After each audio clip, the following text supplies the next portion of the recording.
Introducing first, out of the blue corner.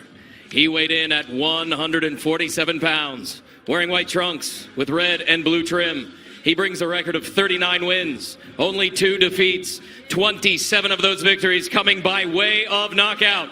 The former welterweight world champion from Sheffield, England, the special one, Kell Brook!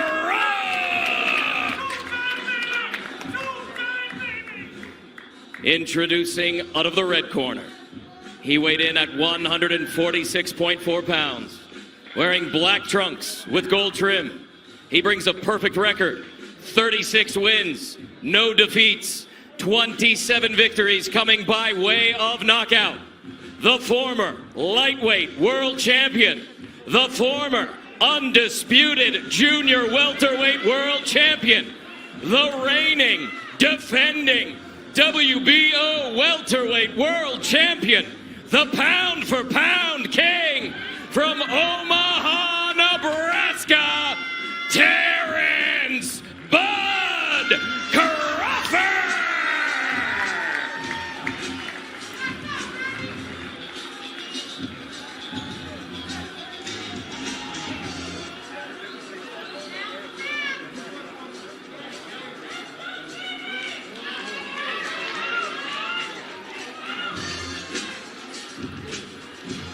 Okay, here we go.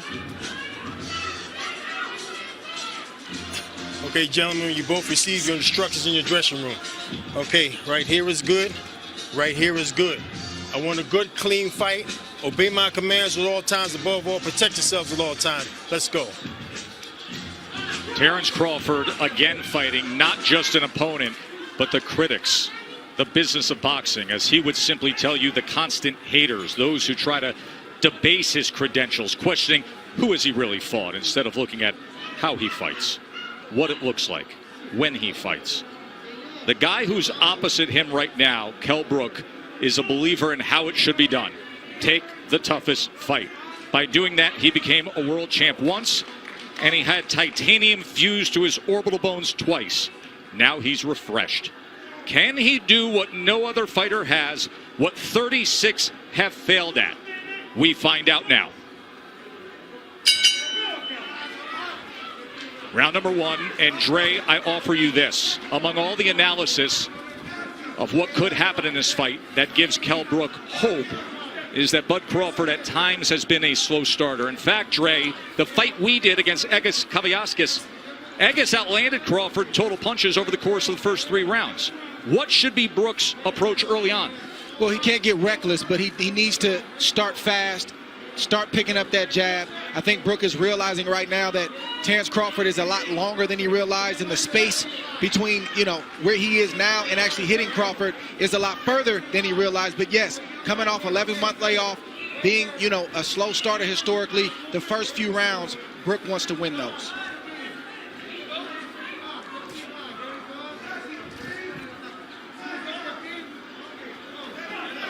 But it looks like Brook is playing Crawford's game now. He's watching, he's studying, and I don't think he can outthink Crawford. He's got to start to let those hands go as he comes behind that left hand. See, Brook thing is timing. That's his thing. He wants to time Crawford on the way in. Brook also has a great jab, a sharp jab, a strong jab. And you can see Terence Crawford trying to figure out how he can land his jab without getting hit.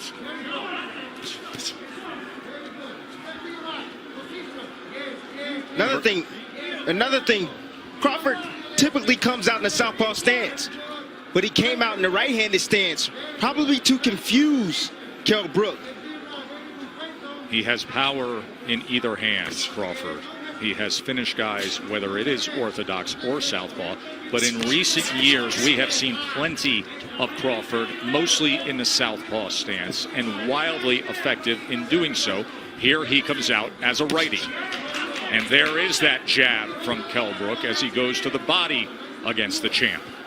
Brook jabbing extremely well right now, not just to the head, but as you just saw, also to the body. There he throws the right hand behind it. Brook has a brilliant 1-2. It's automatic. It's his favorite combination, but his jab right now is landing. He just scored with it accurately upstairs against Crawford. And that's what it's about. It's about breaking the timing and the rhythm of Terence Crawford. And you have to do that with your jab. Set it up. The power hand, which is the right hand for Brook. Crawford looking to close that gap as he goes southpaw for a moment, doubles up the right-hand jab, and then comes with a left. Good exchange here as he switches back to righty. Fascinating first round. Going to take a short. Back ringside here for round number 2 of our welterweight championship fight.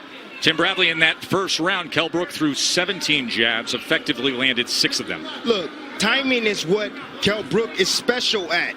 You know, he has a 69-inch reach. You have to understand that. He has the shorter arms in this matchup, but he knows when to throw his jab and at the right time, at the right distance, and at the right speed.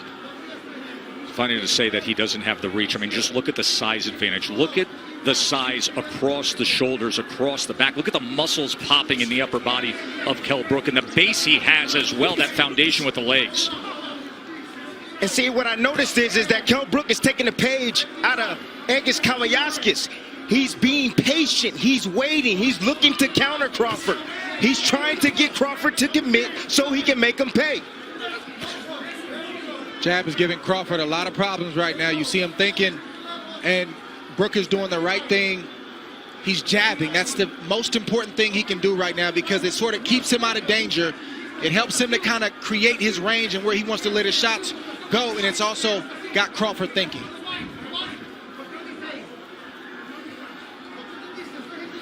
The fight's going to get interesting if Crawford is able to make adjustments. I've seen Brook have a great plan A. He's got a great boxing ability, but when fights get deep and there's time to make adjustments, like in the Spence fight, I don't see him make that adjustment. We've seen Crawford do it in the past. He's going to have to do it right now because plan A, Brook has the advantage. Spence fight happened in May of 2017. That was the last time Brook fought at this 147-pound limit. He was fighting brilliantly, and then Spence got to him with the power and scored an 11th round TKO with a broken left orbital bone suffered. You also want to see how Brook takes the shots of Crawford as he starts to land clean, flush shots.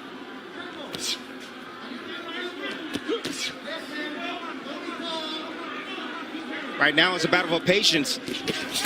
Neither fighter can afford to make a mistake, and as you see, Brook stepped in just a tad bit, and Terence had combinations waiting on him. Just fired off a right uppercut, did Kell Brook. Brook has every punch in his arsenal. He has a strong left hook. He also has a straight right hand and a beautiful uppercut. And as you can see, his jab is giving Terence Crawford problems, and Terence goes southpaw. Crawford switches for one of two reasons. Either he sees something or what he was doing in the right-handed stance wasn't working. What do you suspect here, Dre? I think the latter is true. The right-handed stance wasn't working, and he wants to see if he can get something going from the left-handed stance. Stop. No. And Tim and Dre with you here in Vegas. Round number 3 of the championship fight. According to CompuBox, Bud Crawford opponents land just 21% of their total punches. That is number 1 in the world among welterweights. So far tonight, Kell Brook is landing 36% of his punches against Terence Crawford. So don't think that Kell Brook is worried about Terence Crawford going southpaw. He's not worried about that at all because he's used to that. He comes from the English gym. He's used to seeing switch hitters in his gym, guys that switch from orthodox to southpaw. It's nothing to him. You mentioned the Ingle gym. That is the veteran British trainer Dominic Ingle, who has trained Kell Brook since the start of his career. But Ingle opted out of this world title fight due to COVID concerns because Kell Brook trains in the Canary Islands for training camp. Ingle did not want to travel and then have to quarantine nor come to the United States. So instead, Carlos Formento is the trainer in the corner of Kell Brook. First time they've ever worked together. I'll tell you one thing that the southpaw stance has done. It's taken the jab away from Kell Brook. You see he's not landing his jab consistently anymore. Well, when Crawford turns southpaw, he's not even throwing. That's what happens. That's what turning southpaw does. But it does allow you to land a right hand like Brook just landed on Crawford right now. The right hand hands-free. can be the best weapon against I a got you. southpaw. And of course, when he is in that lefty stance, you will see that right hand of Bud Crawford, as it is right now, hanging right over the front of Kell Brook. Listen, Crawford has the reach advantage, but he's going to have to close the distance on Kell Brook. He told us in the build-up to this fight that Brook can't fight mid-range and in close. Right now, Brook is winning the battle from the outside.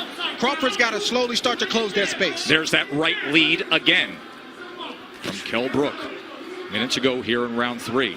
Pretty good start for the challenger, the former IBF welterweight champion. The guy who says he's rejuvenated. 3 fights since he lost the welterweight championship to Errol Spence.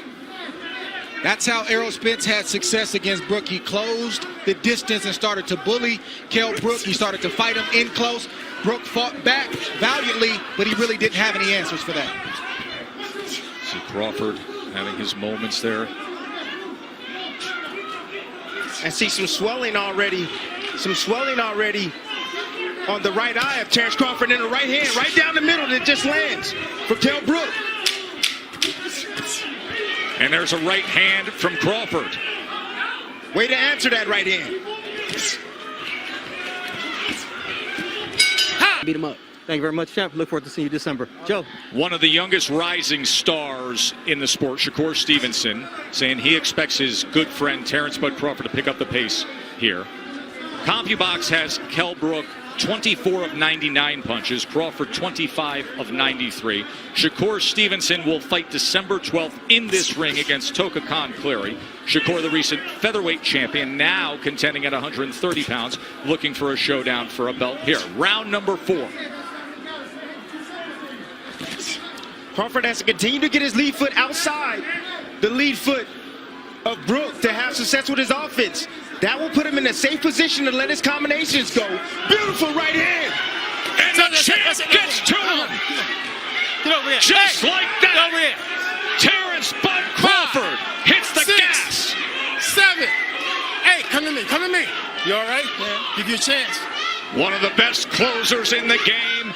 27 knockouts in his career. Do we have 28 right here? This fight is also Thundering in. Look at Crawford. Vicious attack to close it. No. And he stares him down. Okay. No. With his family here, his wife Isha, Miss Deborah, his mom, he does it again.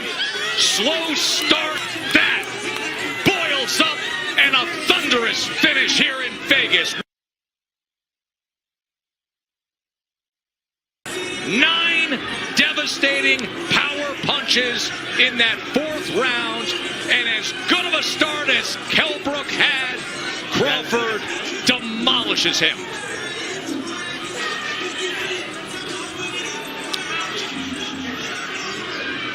That's why this is called a 12-round fight. Slow start, but great finish. Great finish. You got to account for that 12-month layoff for Terence Bud Crawford. Kell Brook just said to his corner, what happened? Bud Crawford just happened.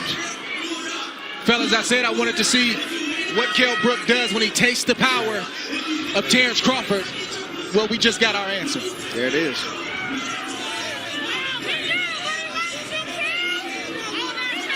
They have come from Omaha.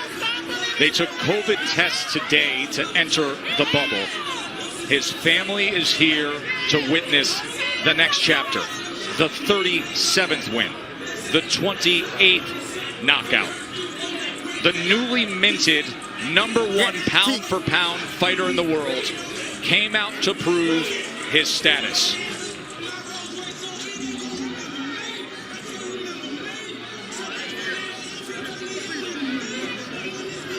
What do we say that he told us yesterday? That this is the hurt business. That you don't play boxing. And he would show everybody.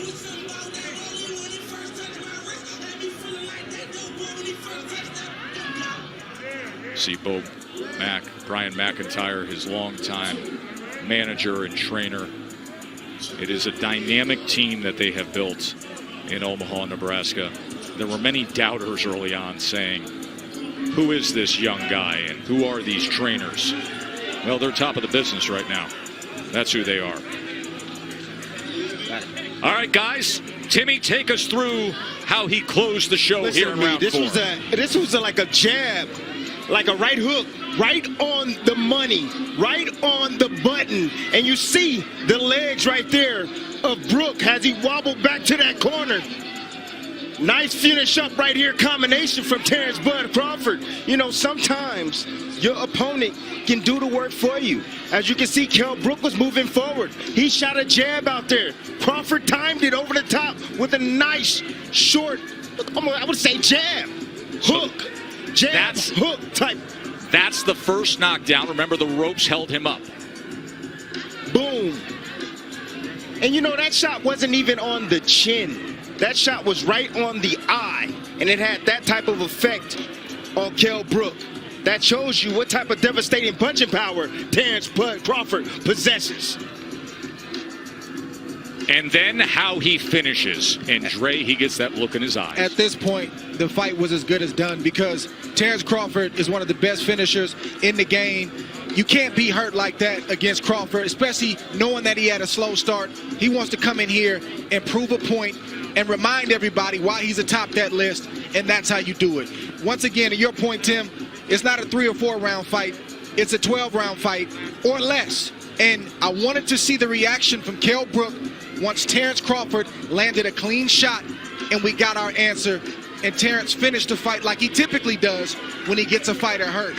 In brutal fashion, Tony Weeks got in there just in time because things were about to get ugly. And Dre, did you see the feet placement for Terence Bud Crawford? When he got his foot outside with his lead foot, devastating combinations to finish the action. Miss Deborah's mom has a mask that reads pound for pound on it. The chopping right hands on the final sequence, and then the two piston-like driving left hands.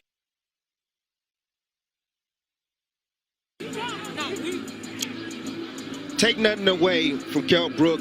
He was here. He came to win. You can tell. You can see he was in this fight. I don't know how you had it, but it was about two rounds I thought to one. Let's make it official. Here's Mark Chinook. Ladies and gentlemen, here inside MGM Grand, referee Tony Weeks calls a halt to this bout at 1 minute, 14 seconds of round number 4. Declaring your winner by technical knockout and still WBO welterweight champion of the world, Terence Bud Crawford. Terence Crawford, folks, is 37-0 with 28 knockouts. He's the #1 pound-for-pound fighter in the world for a reason.